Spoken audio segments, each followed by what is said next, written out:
안녕하세요. 법무법인청 곽준호 변호사입니다. 오늘은 보이스피싱 항소심 감형 사례에 대해서 말씀드리겠습니다.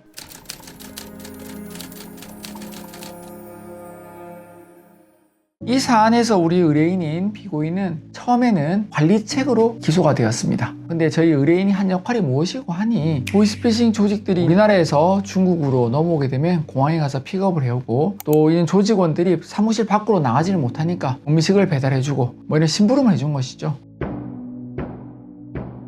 이 의뢰인께서는 1심에 있어서도 무죄 주장을 했었습니다. 내가 단지 심부름 해준 것은 맞다. 하지만 보이스피싱 조직에 속해 있는 것도 아니고 수익을 다 배분받던 것도 아니지 않냐는 주장을 1심에서 했었습니다. 하지만 그 주장이 받아들여지진 않았죠. 1심은 이제 다른 변호사가 그렇게 주장한 것이고 저희는 이제 2심을 수임해서 진행을 했는데요. 들어보니까 상당히 억울한 점이 있었습니다. 의뢰인분이 이 사건의 총책과 나이도 동갑이고 좀 친하게 지내다 보니까 여러 가지로 조금 역할에서 과장되어 관리자인 마냥 이렇게 돼 있는 것이 확실해 보였습니다. 그래서 1심의 무죄정을 그대로 다시 한 번 더 정교하게 하기로 하였습니다.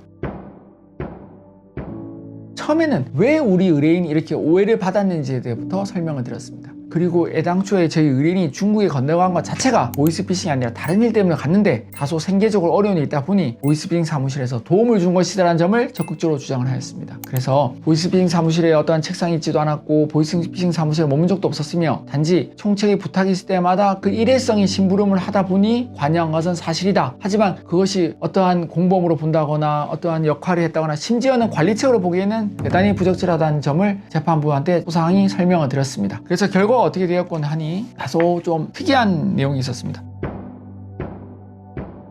1심에 있어서 그래서 3년이 나왔는데 2심에 있어서 재판부에서는 1년 6개월을 선고하였습니다. 그리고 저희가 이 사실오인 주장, 즉 보이스피싱에 가담한 것이 아니라 조직에 심부름을 한 것이라는 이 주장 자체를 결론적으로 보면 받아들이진 않았습니다. 근데 좀 특이한데요. 피고인의 사실오인 주장에 대한 판단이라고 재판부가 말씀드리면서 피고인은 처음부터 보이스피싱 사기 범행에 가담을 의사했다기보다는 중국에서 불법 체류자 신분이 되어 숙식을 해결하기 위해서 보이스피싱 범행에 가입하게 되었고, 즉 조직원이 아니다 이런 주장을 받아들여 주신 건 아닙니다. 보이스피싱을 직접 저지른 것은 아니었으며 중국어로는 간단한 의사소통만 가능했을 뿐 통역 등을 한 것도 아니다는 것을 인정해 줬습니다. 하지만 그래도 보이스피싱 조직인 줄 알고 있었고 총책인 땡땡땡의 최측근으로서 직접적인 지시에 따라 활동하였다. 그래서 이런저런 걸 봤을 때 사기 범행을 직접 실행하지 않았다고 해서 범죄 성립이 부인될 수는 없다. 이렇게 말씀을 해주셨습니다. 그리고 피고인의 방어권 행사에 지장이 없는 범위 내에서 문구 수정을 통해서 해결하고 이를 양형에서 고려하기로 한다 해서 사실오인 주장에서 재판부에서 우리 주장을 받아들이지 않았지만 이 의뢰인의 가담 정도에 대한 부분들을 양형적인 측면에서 판단을 해주신 것입니다. 그래서 결과적으로 3년에서 1년 6개월로 감형을 해주신 것입니다. 이제 이런 사건들을 많이 진행하는데요. 조직이 있으면 조직원들이 외부로 돌아다닐 수가 없잖아요.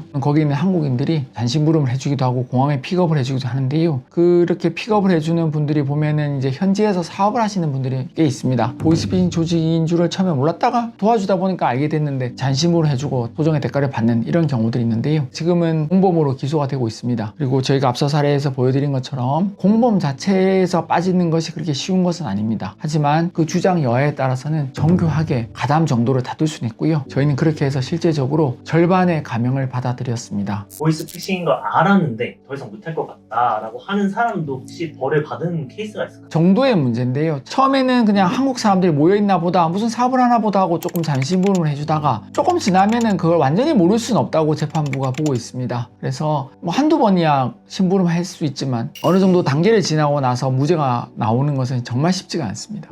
몰랐다 해도 법원에서는 죄를 줄 수 있다는 건데 그 사람 되게 억울하겠어요. 물론 그럴 수 있습니다. 근데 이제 범죄 사실에 대해서 내가 알았다 몰랐다는 것은 관심법으로 이 사람의 마음을 이렇게 보는 것은 어렵기 때문에 재판부에서는 그 범행의 가담 기간, 범행의 가담 횟수, 그 다음에 그것을 인한 수익 이런 점들을 종합적으로 봐서 판단을 하게 됩니다. 일단 변호사를 찾아가야 되는 게 좋겠죠. 자신도 모르는 사이 이렇게 얽히게 되었다. 그래서 이런 부분에 대해서 변호사가 상담을 하셔야 됩니다. 자수를 한다고 해서 혼자 경찰서에 찾아가시게 되면 경찰서에서는 받아주진 않거든요. 그래서 변호사를 찾아가라고 말씀드린 것이고요. 본의 아니게 이렇게 가담하게 됐다면 즉시 범행을 멈추는 게 당연히 우선이기도 하고요. 그렇습니다. 내가 운전을 했다거나 또는 현금을 세탁해줬다거나 유심을 줬다거나 대포 통장 명의를 줬다는 것도 보이스피싱 조직에 내가 직접 가담하지 않았지만 그래도 도움을 준 것은 맞지 않습니까? 판례에 대해서 정확하게 트렌드를 알고 잘 대응을 해야 좋은 결과를 받을 수 있는 것입니다. 이와 관련해서 어려움을 겪고 계신 분이 계시면 저희한테 문의 주시기 바랍니다. 저희가 잘 상담 드리도록 하겠습니다.